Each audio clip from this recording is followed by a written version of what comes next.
The name of this piece is The Artist. I never thought of myself as an artist or a poet until you said that I was one. Until your lips moved in time to the rhythm of my rhymes and you narrowed your eyes because you couldn't comprehend the language. But your lips curved as you stole my words and you told me.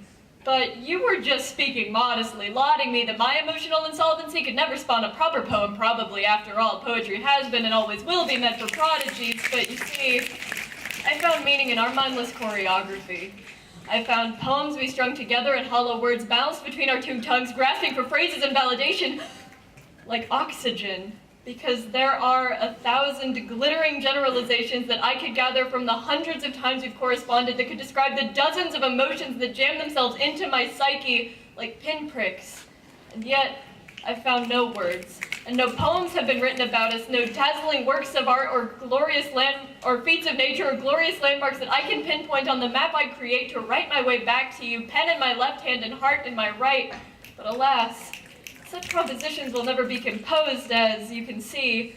I'm just another teenage poet, choking on the complexities of run-on sentences.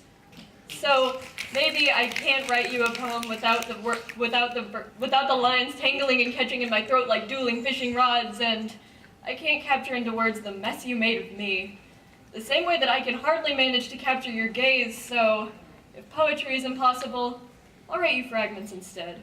Take my words off paper, carve my verses into tables, sing hymns, false hope in the bark of dead maples, but sentence fragments can't stand on their own, and neither can we, spinning separate yarns on the same spindle until our alliteration sounds illiterate, second-guessing whether our stories are accurately reflecting our reasoning for why our ardor hasn't yet reached reality, and now we're back to poems. And I'm hoping that I'll create you one that'll turn heads the way two quotation marks create a turn of phrase. I'll write one about you. About how poetry died with chivalry, and now there are just two ideas buried in a casket 6 feet beneath our egos.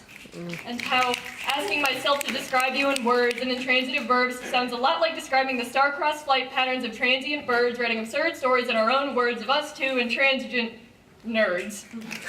Again, and again, and again, I tell myself, yeah, we're 2 5s, but we'll always make 10. What's Cupid's arrow to the power of a ballpoint pen? But honestly, I'm scared.